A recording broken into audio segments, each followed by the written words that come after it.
Hey guys, Miss Robertson here. Happy April. Welcome to the introduction to our April classroom guidance. I know it doesn't look anything like what we normally do. Normally I'm in your classroom and I get to see all of your wonderful faces, but this is the way that we have to deliver guidance this month, unfortunately.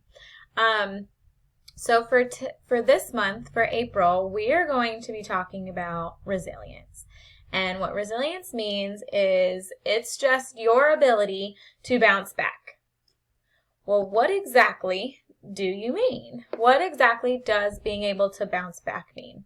So as humans, we have this ability to be able to recover and get up from all of those things that knock us down, those awful things that happen in our life. Some might be worse than others, those things that just make us feel bad and knock us down. We have the ability to get back up and feel better. It's not something that we're born with. It's something that we learn and that we get better at, and we grow and we become stronger and stronger at being resilient. But it is something that we can do. And the best way to describe it is kind of like this bouncy ball over here. So when you throw a bouncy ball on the ground, what happens? It bounces back up, right? So you might be knocking it down, but it's got the ability to bounce back up, kind of like you. When life knocks you down or throws you down on the ground, you have the ability to decide to get up. And I also have an example of some flowers. There are seasonal flowers that bloom in the spring, get really beautiful, and then when it starts to get cold and wintry and fall, then they shrivel up and they get brown and they die. Like the leaves fall off all of the trees in the fall, and there's no leaves on the trees in the winter. They look dead. And so when the sun starts to come back out and there's some rain, everything starts to bloom again, just like these flowers. So even though the cold and the cloudy seasons like fall and winter knock these plants back down and make them shrivel up and almost look dead, they have the ability to regrow and bloom into beautiful flowers once again when the sun and the you give them water and there's some patience with it.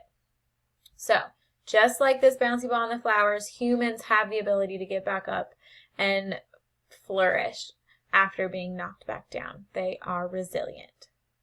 So how do we do that? First, we have to identify our feelings. And there's 5 basic feelings that we have. There's a lot more out there, but we have 5 basic ones where those others come from. And we're just going to talk about the basic ones today. So you see 4 here. There's one on another page. Just hold your horses. So we've got this blue girl over here. And she's looking very sad. Yes, she is sadness. She doesn't look happy at all. She looks down. And blue is generally a color that we associate with being sad. Then we've got this green girl over here. This green girl, look at her face. She doesn't seem too happy. She's like, ugh, I don't like what's going on. Get away from me. And that's because she's disgust. She is just not pleasant or happy with anything that's around her. Then we have this guy right here. He is screaming. He's spilling his coffee. He's shaking. His eyebrows are coming off. And that's because he is afraid. He is feeling fear. And last but not least, we have this red guy. He's grinding his teeth, his brows all scrunched down, his hands are in a ball. And that's because he is angry. He is feeling anger. Well, what do we do with these feelings? We have to rely on our final feeling. And you see her right here. What is she trying to do? She's trying to make sadness smile. What is that feeling that we have that makes us smile? Right, it is joy. It is happiness. And this is joy trying to make sadness happy. So our first step is finding your joy. And there's lots of ways out there that we can do that. And I'm going to review the first one really closely because it's something that you can do without anything that's around you. You just use your brain and you use those memories that you have of what we call resources. So resources are memories that we can think back on anytime that we're feeling sad or frustrated or something other than happiness. And those feelings just make us feel warm and good inside. And so these are not your resources, these are my resources. And so I'm just going to explain why they are my resources. But after I finish this presentation, your homework is to think about what your resources are. It doesn't have to be many, maybe just 2 or 3, but we're going to start with your coping skills and finding your resources. So over here you see a killer whale. And this killer whale, his name is Keiko. And Keiko was the main character. Yes, I know he's a whale, but he was the main character of the movie Free Willy. And though that movie was the reason why I fell in love with killer whales, because they're super smart and they're just awesome animals. So whenever I look at this picture, I think of the time when I was younger and I went on a cruise to Alaska and we went whale watching and we actually saw killer whales in the wild. And so that is one of my resources, is thinking about that memory, how we had killer whales swimming around us. One even swam underneath of our boat, and it was just super awesome. So anytime that I'm feeling down or upset, I think about that moment, and I can't help but just feel happy and appreciative of what that memory brings to me. Next, you guys see a dog here. He is one of my 5 dogs. So you guys all know that I have a lot of dogs, and this is my youngest. His name is Groot. And dogs just have that ability to make you feel better no matter what kind of day you have. Anytime you walk in the door, they bark and they jump on you and they lick you and they want to play with you, and they're just super excited that you're home. They don't know what has happened for the rest of the day before that. So no matter what, anytime that I'm feeling sad or down, I just think of my dogs and I think about that joy that they bring me. No matter what kind of day I've had, they always make me feel better. So just think about that, and it helps me get through those moments where I'm not feeling so good. And my last resource is, this is a picture of the beach and a Cape Hatteras lighthouse. This is where I grew up, and it actually reminds me of, there's this very specific lifeguard stand that I go and sit on when I'm home, and it's dark out and there's nobody out there, and it's just really peaceful.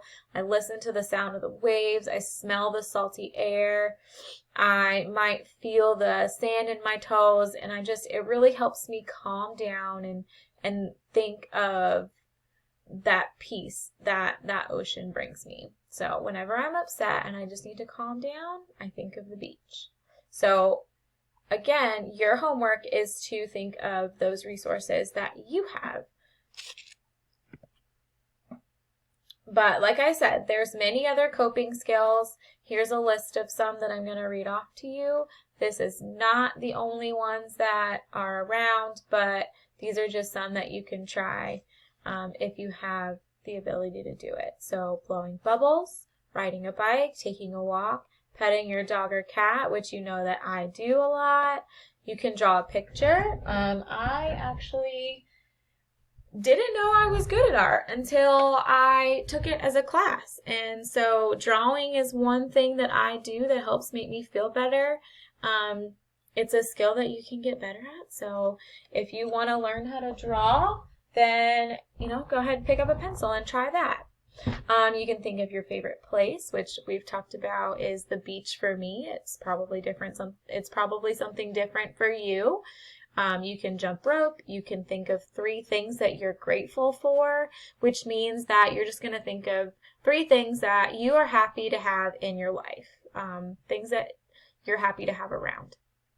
You can skip or hop. You can name 6 things around you. That is called grounding. It's very simple. If you're super upset and you just need to get back to reality, all you do is you look around the space that you're in and you name out loud 6 things that are around you. So for example, I've got a scrunchie, I see a pen, I see a dog collar, I see a glass fish, I see a cup, I see a picture of a tree, and I see a box of Cheez-Its. So those are 6 things that are in this room, and after I name those 6 things, I should be back down into reality and not so upset. All right. You can cook or bake, you can sing a song, you can listen to music, you can read a favorite book, you can take a nap. Naps are awesome. You can talk to a trusted adult. This one's really important, guys, because this one is my job. So as a school counselor, my job is for you to feel trusting and comfortable to come and talk to me about anything that's going on in your life. And I know we're not in the school building right now, but you can still reach out to me and talk to me. And if you don't feel comfortable talking to me, you can talk to your parents, you can talk to another older family member. It's really important that you guys learn how to talk about what's going on in your mind and in your heart, because those things can weigh you down, and having someone to talk about that with is really, really helpful. All right. And last but not least is you can hug your favorite stuffed animal, or you can count to 100. So those are just some ideas that you can try. There's lots of them out there, but go ahead and give some of these a try. You might like them, you might not like them. But practice makes perfect.